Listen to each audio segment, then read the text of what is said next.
This season's luxury beauty releases came in hot. I've tested the latest from YSL, Hourglass, Farah Homidi, and more so that you don't waste a cent or a second. Because some of these new releases are stunning and others, your wallet is safe. Once again, in this month's Luxe Edit, I will tell you what actually deserves a place in your routine and what's better left on the shelf. Grab your wish list, I've got you covered. And we gotta kick things off with what has been the most popular product of the month. I totally owe you guys a review of the YSL Mini Couture Clutch Palette in the shade Unexplored Garden. Green, and specifically olive green, has been the biggest color lately. I mean, there's a couple of trends going on right now, but olive green is one of the biggest, and I am here for it, friends, because olive green is one of my favorite shades if you know me here on this channel, and this palette does a beautiful job really embodying this color in what I think is a very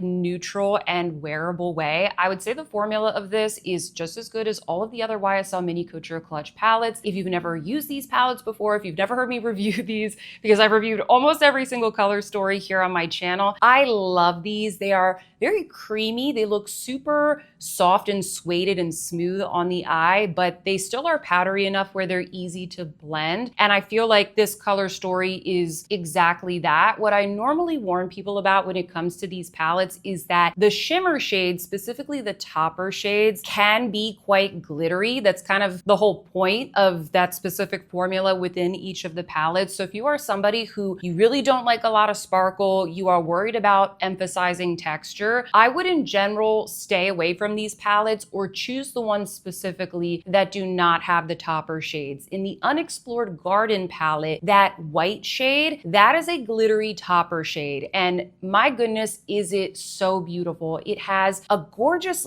iridescent multi-dimensional shift that I think really pairs nicely with the rest of the palette, which is very earthy. So you really need that brighter shade to kind of brighten up the entire look. I like the addition of the brown. It really grounds the entire palette. But again, if you don't like a lot of glitter, don't fall for the hype. I'm not going to push this palette as the greatest thing ever. I really like this color story. Some folks out there, just depending on their undertone, they tend to go for more of an emerald green. So I think you need to think about what tone of green might flatter your skin tone the most. But personally, I really, really like this color story, and I absolutely adore the look that I created with this. But in addition to the caveat about the glitter and the undertone, the other thing that I want to say about this palette, just a consideration that I think you need to have, because I don't want you to buy this and realize, oh my gosh, I'm never going to use it. This shade in particular, which is kind of supposed to be the all over lid shade because it's the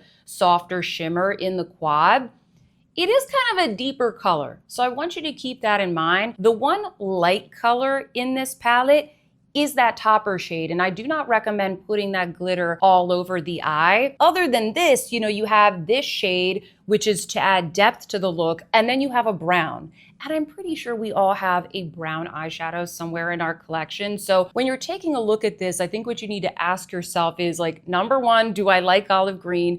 Number two, do I like these sort of glittery topper shades? And number three, is this a color that I would wear all over my lid? Because there's really no other way to kind of brighten and lighten and soften up this look other than, adding a little bit more of the glitter. Does that make sense? I just want you to think about this palette maybe in a different way. It's absolutely gorgeous. It's definitely one of my favorites in this line from YSL, one of my favorite green palettes that I've encountered. But I just want to bring that up so you can maybe think about it a little bit differently if you're choosing what to buy this season. And then not as popular, but I'm going to share my thoughts anyway, is the Majestic Riad palette from YSL. This came out the same time as Unexplored Garden. This one, I definitely don't like as much. I will admit. This I thought was going to be a very burgundy colorway, and I was really excited about it because I love burgundies for fall, more autumnal shades. But when you actually take a look at these shades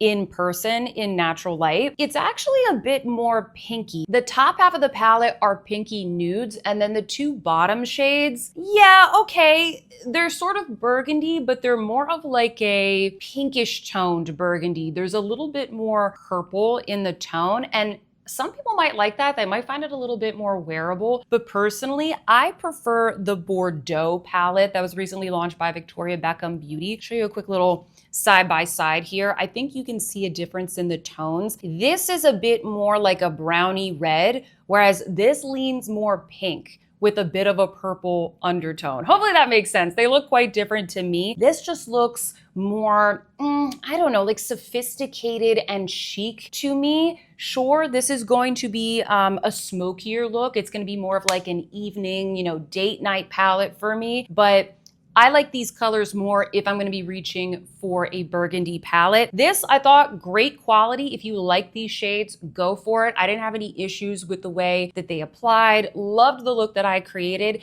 but it's just not like a 10 out of 10 for me personally. Okay, next up we have the Ilia Soft Focus Blurring Blushes. These were not on my radar at all. I was not planning on picking these up. And then, as many of you guys know, I do a weekly live stream every single Wednesday night at 8 p.m. Eastern. We have so much fun.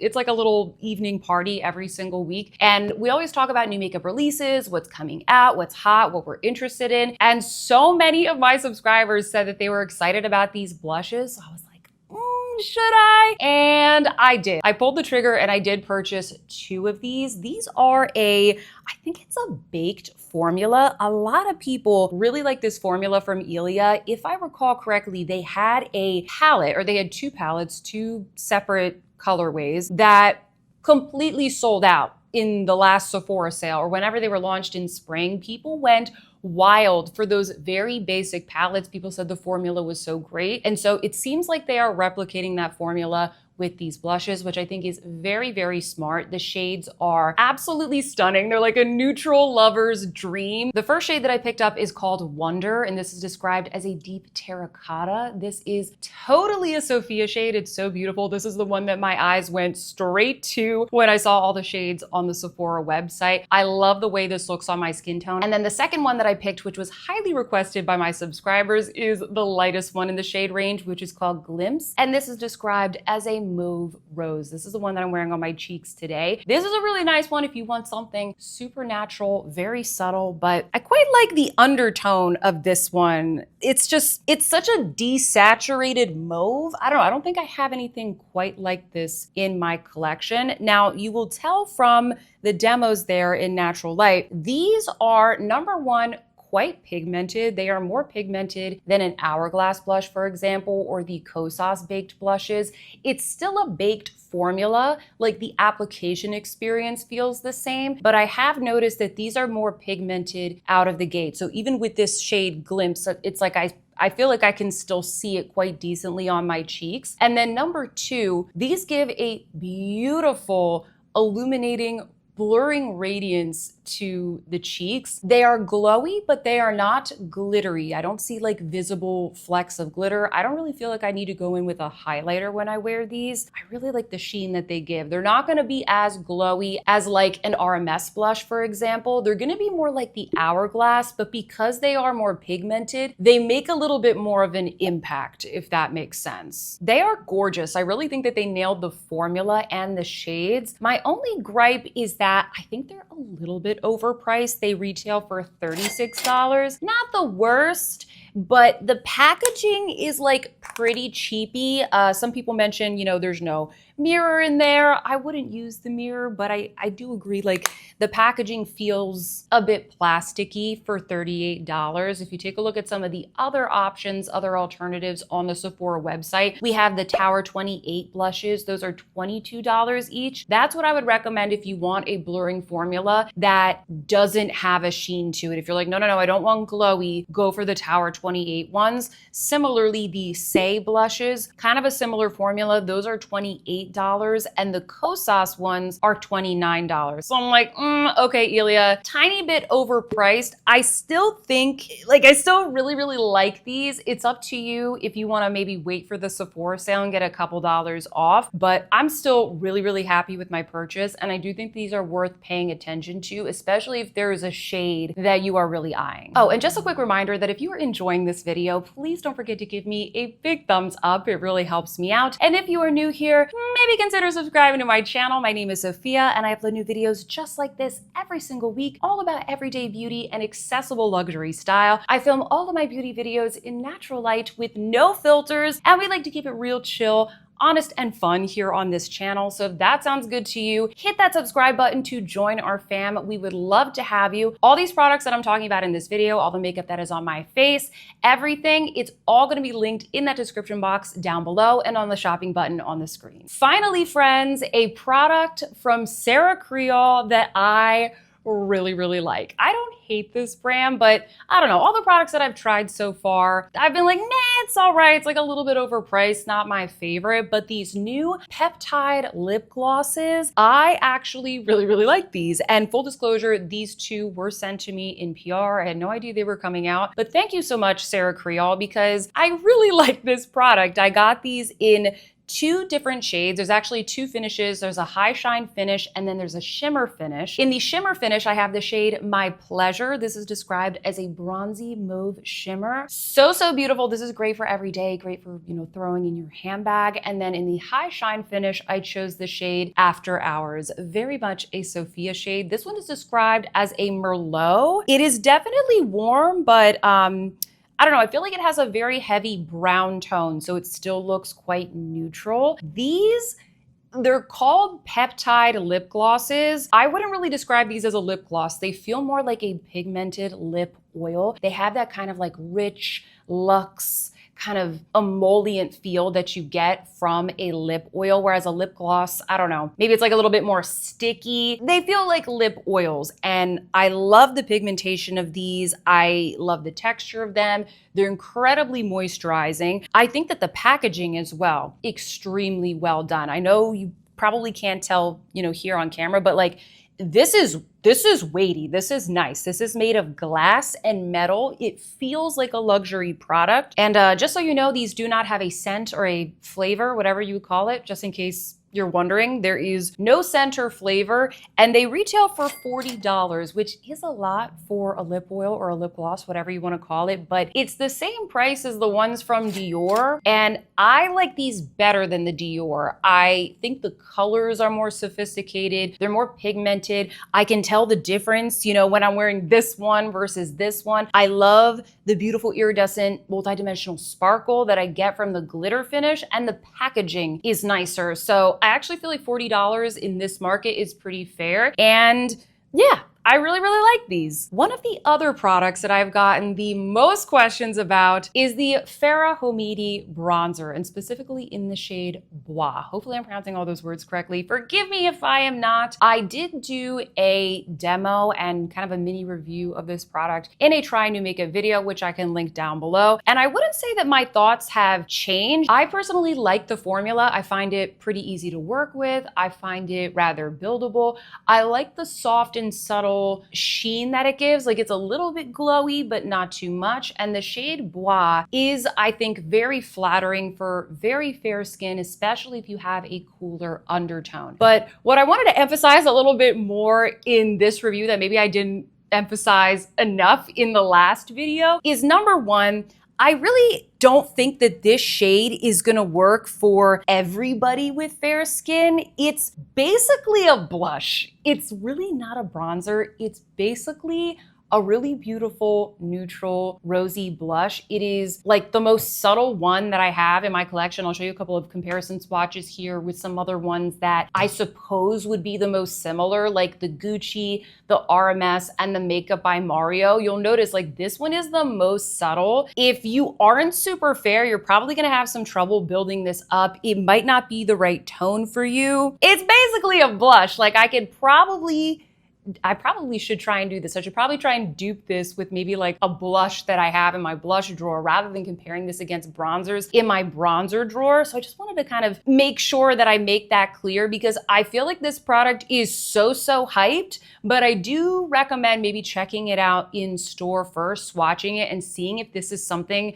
that you would put all over your face. I think it's beautiful. I've been wearing it for like the past couple of weeks since I got it, and I love the slightly tropical scent, but I do think that that this will look ashy on certain skin tones. And then the other thing, which I don't think I can't remember if I mentioned this in my last video, aside from this being like baseline expensive, I think it's like $76, $78. Like that's a lot for a bronzer, even if it is luxury. You get a minuscule amount. It's minuscule. Like compared up against the Gucci bronzer, the price per gram is ridiculous. I mean, Westman Atelier isn't really that different, and I still buy this stuff, guys. Like, I still buy it, I still enjoy it, but I just wanna mention it in case that matters to you. It's not a good value, so you really need to love this color for it to be worth it. And so I just wanted to present maybe some other opinions, some other thoughts in case you're like really on the fence about this product. I enjoy it, but I definitely feel like it's overhyped. The newly reformulated Clé de Peau loose powder. You all know I'm not that much of a loose powder person because I do have very dry skin. But I will say, especially over the past couple of weeks, since it's just been very hot. It's like in the 90s here, and I've been traveling a lot, you know, to other warm destinations. I have needed to use more powder. I do think that this is one of the best loose powders that I have ever tried. If you're curious to see how this compares to the La Prairie loose powder, I will link that trying new makeup video down below. I did kind of like a side by side. The Clé de Peau one, it is like top tier luxury loose powder to me. This is the most effortless loose powder that I've ever used. I don't know, I like struggle sometimes to get loose powder to look smooth on my skin. And I felt like this was really, really easy to use. Like if I were to use this up, it would take me a very long time. But if I were to use this up, I definitely would repurchase it. I just wish that it came in more shades. I'm kind of thinking of getting the other shade because I like it so much. But for everybody else, Clé de Peau, why are there only 2 shades? Like this is not okay. We need more shades because this powder is really, really good. And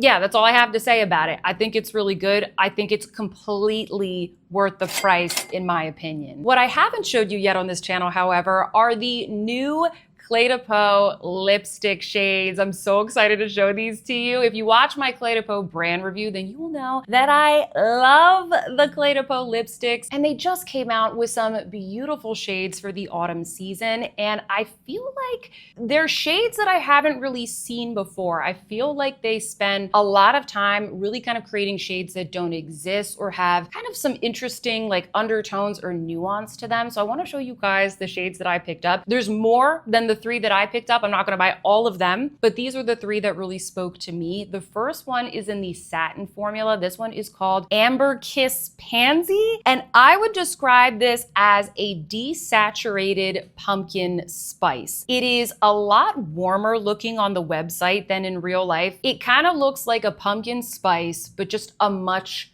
lighter color. I will mention that my natural lip tone is very, very rosy. So this is something that I would wear with a liner. I would probably put like a brownish, maybe like a light brown or nude liner, and then go in with this, and it would be such a beautiful fall shade. But I wanted to show you what it looked like without a liner so you can kind of see it without needing to try or use an additional product. And then I also got 2 new shades in the matte formula. The first one I want to show you is the one that seemed to get the most attention from my subscribers when I was posting about this. This one is called Chocolate Peony, and it is exactly what it sounds like. It is a chocolate brown with a little bit of mauve mixed in. Like there's kind of a slightly purpley, rosy undertone. It's brown, but it's kind of like cooler leaning, if that makes sense. I am obsessed with this shade. I really like it. Sorry to be all like, I'm so obsessed, like influencer voice, but I really, really like this shade. Comment down below, by the way, if you got any of these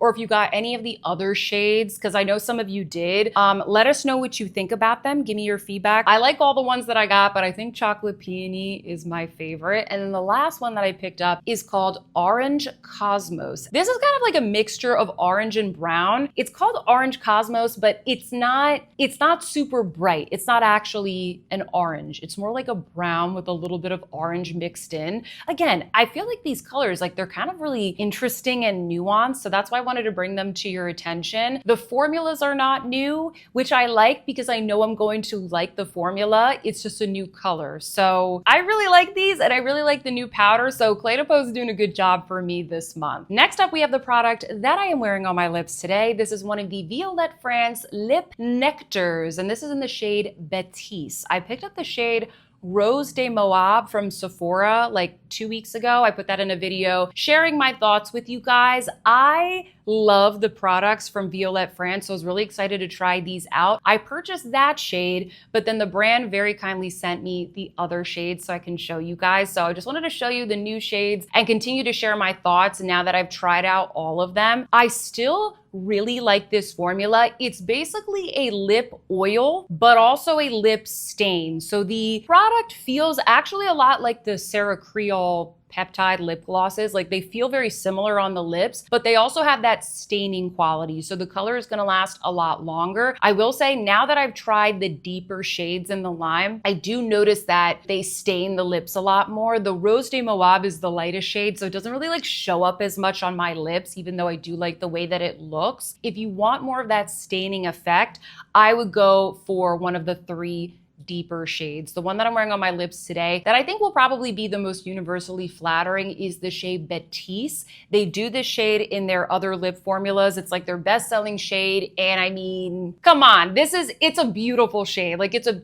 gorgeous romantic rose. I feel like you could wear this with a lot of different eye looks, you know, have like a neutral eye on today, a little bit of the Ilia blush, and I think it looks gorgeous. I know not everybody likes a lip stain, so I will warn you, you do get that staining quality to these. But what I will say is that I think that these are way better than the Dior ones. And I actually also think that they're better than the Kofi ones, which I know a lot of my subscribers like, but I like the feel of these better. And I also think that there's no patchiness. Sometimes with the lip stains, because you put it on, it's like a liquid formula. Sometimes you get a little bit more liquid over here than you do over there. And the stain is not 100% even. And then it kind of annoys me and I have to even it out. First world problems, right? I find that these are not patchy at all. I think that they're super even. They're very, very moisturizing. Again, it feels like a lip oil, but then you get the pigmentation and lasting power of the stain. Yeah, I think they're good. I think they're worth checking out. The packaging is not as luxe as the Sarah Creole. If you don't want staining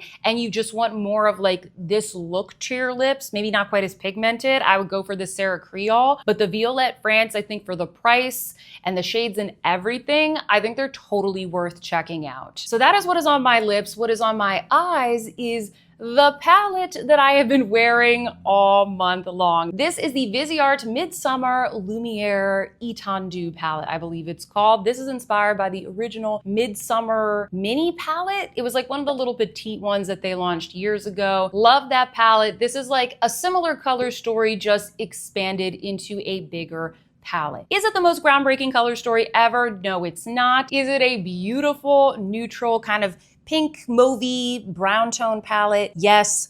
Yes, it is. I absolutely love this. I've been bringing this along with me. I've been traveling 4 out of the past 5 weeks. I haven't been home. This has been my little travel companion. I've traveled to 2 weddings, and I think that this is a really beautiful bridal palette, whether you are in the wedding, I was a bridesmaid in one of them, or you're just a wedding guest. It's something where you can create a really simple everyday look like the one that I have on my eyes today. Or if you want to go a little bit more glam, you can go in with the deeper tones. You could throw on some lashes, and it's just a really beautiful neutral palette. I mean, Vizart is like my favorite eyeshadow formula, probably next to EADEM. It is gonna be a makeup artist type of formula, so it's more pigmented, very easy to blend, very easy to build up. I just love Vizart, so I mean, you guys know this if you've watched my channel. You know I love Vizart, and I wanted to give a shout out to this palette. I know that Vizart, they keep repeating a lot of the color stories, like a lot of the palettes are starting to look the same, but I still think that they're worth it. especially for the price. I do have a coupon code to Vizart that works all the time on all their products, so I'll put it up here on the screen and in the description box down below. The Victoria Beckham Color Wash Liquid Blushes. I picked up one of these in the shade Coral. This is not really a coral shade, it's more like a red blush, but I still really like the tone. I ended up liking this a lot more than I thought I was going to. I thought these were gonna be like, I don't know, kind of messy and inconvenient, but I actually think that she did a really good job designing these for what they are. This is the most natural looking red blush that I have ever tried. It's literally like water, and it gives that very sheer watercolor effect to the skin that is not greasy at all, because it literally just dries and stays. And they've done something to this formula that makes it a lot easier to work with than, let's say, a Benetint that just like dries immediately and then you have like the shape of the little brush stroke on your face.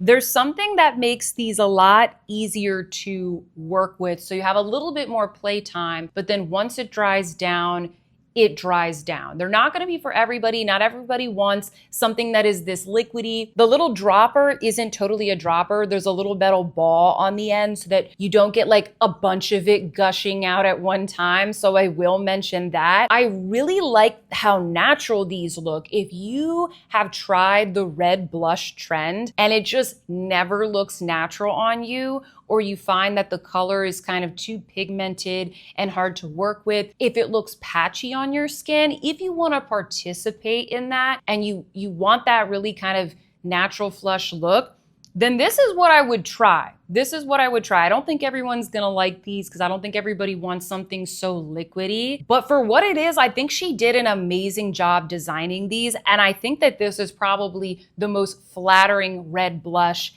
that I've tried this year, and red blush has been a huge trend. The Hourglass Curator Eyeshadow Quads.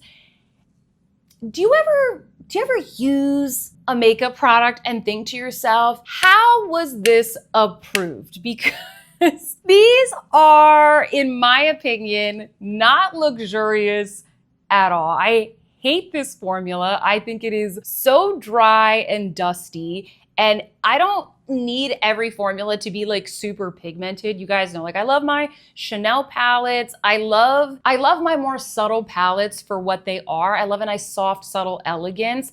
But these, the formula, like it's dry.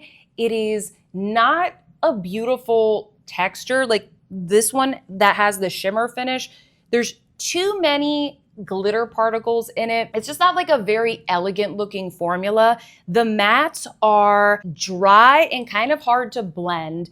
The color stories they're beautiful, like they're neutral, but they're not anything that we haven't seen before. So I'm literally asking myself, like, what is the point of investing in these quite pricey luxury eyeshadow palettes from Hourglass? And they make some of the best powder complexion products, I think, on the luxury market. I don't understand why eyeshadow is like such a challenge for them. And a lot of the new eyeshadow palettes that have come out recently, they have kind of more of this like creamy formula, like a talc-free creamy formula, a little bit more emollient, like the Pradas, like the YSLs, the new Dior ones. Why not roll with that trend? Why not go with that? Why you give us these like dry, dusty quads, Hourglass? I don't want this. Like these are literally offensive to me. By the way, this is the realist quad. Sorry, I'm like going off on these quads. I literally hate this so much. Like I wish I could return it, but I feel bad doing so. I also don't really like the packaging. Like it's just kind of like floppy and weird. I don't know. I just don't know how these were approved. If you want to hire me, Hourglass, as a consultant or something, I feel like I could design something better than this.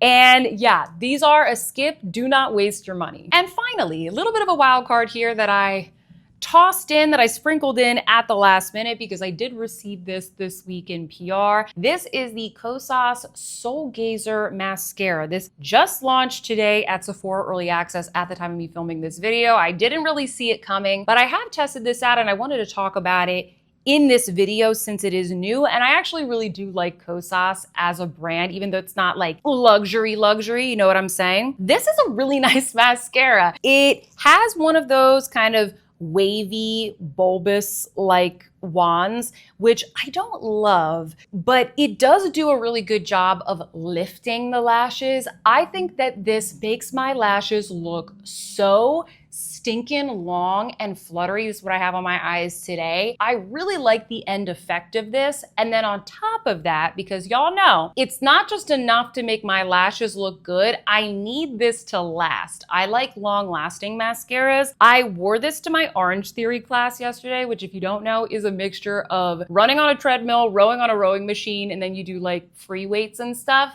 Didn't smudge at all. Did not smudge, did not flake. It looked perfect. My eye look looked perfect by the end of the workout class, not to mention that I walked there and back in 96-degree heat. This stuff is good. It's not a waterproof formula. I found it very easy to remove with just like, you know, my oil cleanser. I use the RMS coconut cleansing balm and then, you know, some warm water.